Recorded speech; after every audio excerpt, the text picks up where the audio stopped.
Ann Curtis. Si Ann ay isnilang noong February 17, 1985 at ang 38-year-old at ang multimedia superstar at Showtime host na si Ann O'Hallis Curtis Smith kasama sina Vice Ganda, Ogie Alcacid, Vong Navarro, Ryan Bang at iba pang It's Showtime hosts ay napapanood na rin sa GTV na isang subsidiary ng GMA Network Incorporated.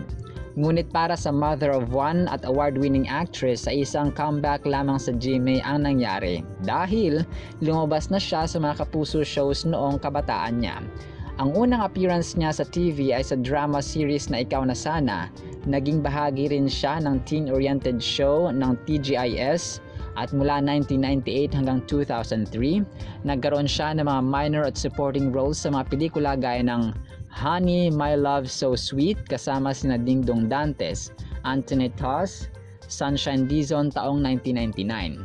Kapuso shows na Bebo Tinga nina Joey De Leon, Anjo Iliana, Jano Gibbs, Alan Kay premiered noong 1999.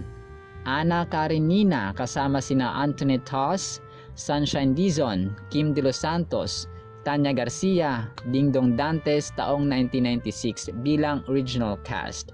And idol ko si Cap ni Bong Revilla Jr., Rufa May Quinto, Kay Brosas taong 2001 at iba pa. Naging part din siya ng maraming pelikula noon pa man gaya ng Juan and Ted, Wanted kasama sina Jano Gibbs at Bayani Agbayani taong 2000 at sa mga kapamilya shows na may Bukas Pa with Zejan Haranilla, Albert Martinez, Dominic Ochoa taong 2009.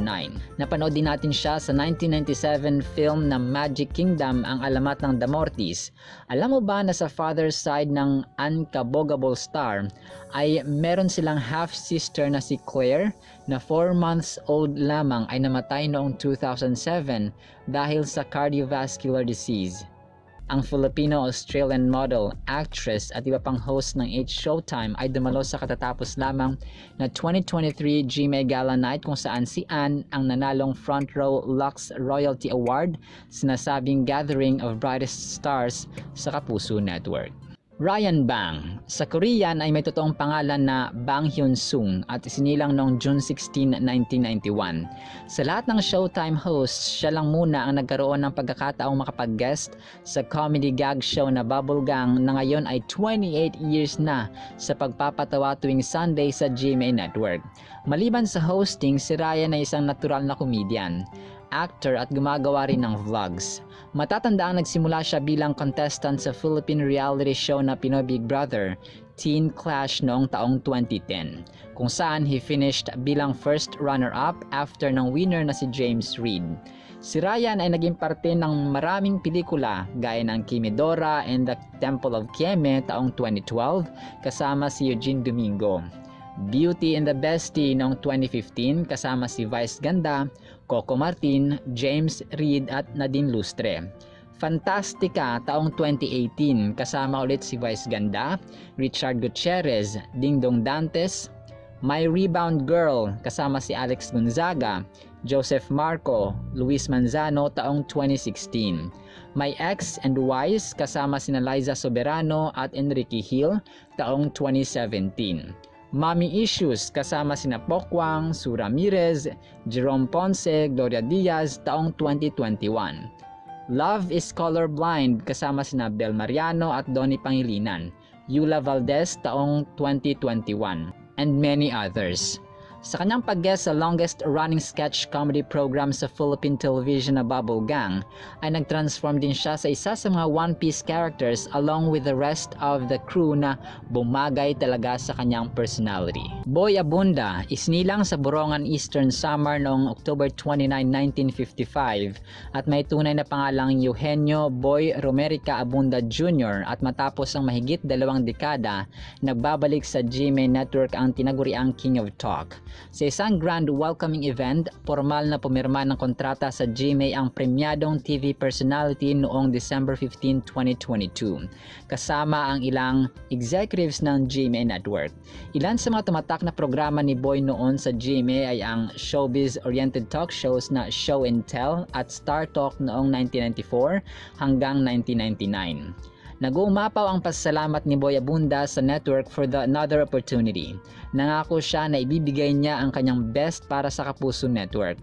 Sabi nito kay Attorney Felipe Gozon, "Hindi po ako mangangako, Attorney Gozon. I will commit to working hard, to doing the best I can, to be able to deliver the best entertainment, the best interviews, the best shows that I'm going to do for GMA7. Salamat." Ayon sa Batikang TV host. Masaya siya sa kanyang desisyon na magbalik sa kanyang unang naging tahanan. Kahit na sa ibang istasyon hindi naman naputol ang ugnayan ni Boy at ng GMA. Sa katunayan, siya pa ay isa sa mga naging mentors ng ilang GMA at Sparkle artists sa isinigawang Breakout Room Masterclass Workshop noong nakaraang taon. Claudine Barreto o Claudine Margaret Castelo Barreto ay nagbabalik bilang kapuso matapos ang 7 taong pahinga sa mga teleserye.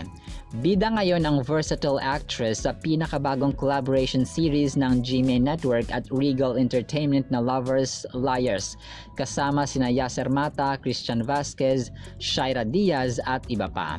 Matatandang ang bunso ng Barreto sisters ay ginulat ang media nung lumipat siya sa GMA taong 2009 mula sa ABS-CBN ng mahabang panahon. Huling naging proyekto ni Claudine sa GMA Telebabad ang Iglot na ipinalabas noong taong 2011.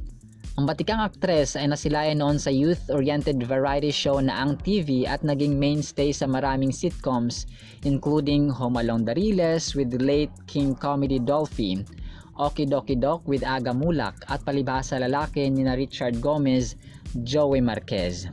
Ang top-billing classic soap operas na Mula sa Puso taong 1997, Marina 2004 at Saan Ka Man Naroroon taong 1999 at sa mga movies na Flames, the movie with Rico Yan, Paula Paralejo at Boots Anson Roa ay ilan lamang sa mga nagpatanyag palalo sa kanya.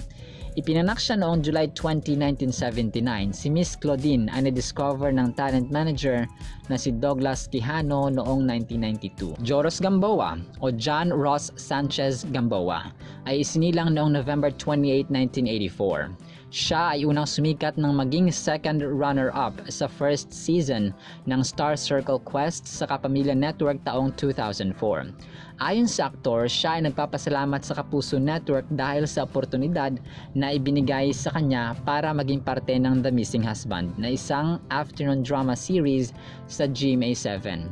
At nakakatuwa raw dahil yung mga kasama niya ay mga nakatrabaho na rin ng 38-year-old actor noon sa GMA na sina Direk Mark Reyes, Rocco Nacino from Encantadia.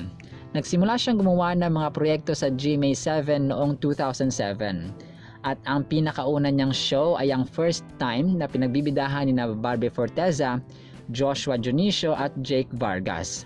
Naging bahagi rin si Joros sa cast ng One Happy Love Story, Pipito Manaloto ang tunay na kwento ng veteran comedian na si Michael V. at ang requel na Encantadia. At ngayon ay muling ipinapakita ni Joros ang galing niya sa comedy sa isang patok na comedy program ng GMA7 na 24 or Open 24/7 na pinagbibidahan naman ni Bossing Vic Soto. Kasama sa mga movies na naging part siya ay The Anothers with Vong Navarro at Tony Gonzaga taong 2005, A Very Special Love with Sarah G and John Lloyd Cruz taong 2008. You Changed My Life kasama ulit sina Sarah G at John Lloyd Cruz taong 2009. My Amnesia Girl with Lloydie at Tony Gonzaga taong 2010. Every Breath You Take with Piolo Pascual at Angelica Panginiban taong 2012. Suddenly It's Magic kasama sina Mario Morera at Erich Gonzalez. My Ex and Wise with Liza Soberano at Enrique Hill taong 2017. 3 Words to Forever kasama ang Kathniel at megastar Sharon Cuneta at Richard Gomez taong 2018. The House of Us kasama ang Kathniel taong 2018. Hello Love Goodbye with Alden Richards at Catherine Bernardo taong 2019. Mang Kepweng ang Lihim ng Banda ng Itim with Vong Navarro taong 2020. Love You with an Accent with Coco Martin at Jody Santa Maria taong 2022. Billy Crawford. Si Billy or Billy Joe Ledesma Crawford ay isinilang noong May 16, 1982. Ang tatay niya ay si Jack Crawford na isang Amerikano at ang mama niya ay si Mayet Ledesma na taga Haro, Iloilo. Sina Billy at kanyang pinakamamahal na kabiyak na si Colleen Garcia ay kinasal noong 2018 at naging parents noong 2020 sa kanilang unang baby na si Amari. Ang little family ni Billy ay nagstay sa France for 3 months noong 2022 habang tinatapos niya ang French version ng Dancing with the Stars kung saan sila ang naging kampiyon. Bilang sinira na ang harang between ABS-CBN at GMA ay bumisita ang mag-asawa at nakipagkwentuhan sa Fast Talk with Boy Abunda noong September 2023. Sa kasalukuyan, ang international performer ay isa sa mga coaches sa The Voice Generations kasama sina Chito Miranda, Julian San Jose at Stel ng SB19, hosted by Kapuso Primetime King, Dingdong Dantes every Sunday sa GMA7. Ang globally hailed star ay recipient ng NRJ Music Award at isang Special Annie ng Dangal Award mula sa National Commission for Culture and the Arts or NCCA. Ang versatile performer ay unang nakadiskubre sa murang edad na 3 nung habang siya ay isa or nasa bowling alley kung saan parating bumibisita ang kanyang nanay. Mula noon ay naging regular na siya sa mga series sa afternoon GMA Network television show na That's Entertainment at tinatawag siya sa screen name na Billy Joe. Afterwards ay napasama rin siya sa mga films gaya ng Lost Command noong 1988 starring si Bong Revilla Jr., ang Sandakot na Bala sa parehong taon starring late actors Rudy Fernandez, Eddie Garcia at si Miss International 1979 Melanie Marquez. At para sa kanyang performance sa latter's episode ng My Brother, My Friend noong 1988 ay sinabi ni Meg Mendoza of the Manila Standard na that Crawford was the most natural child actor we've seen after Jay Ilagan. Bagaman sinabi ni Meg na ang Tagalog daw niya or Tagalog ni Billy ay may improve pa kasi nga English speaking ang mistisong batang Crawford.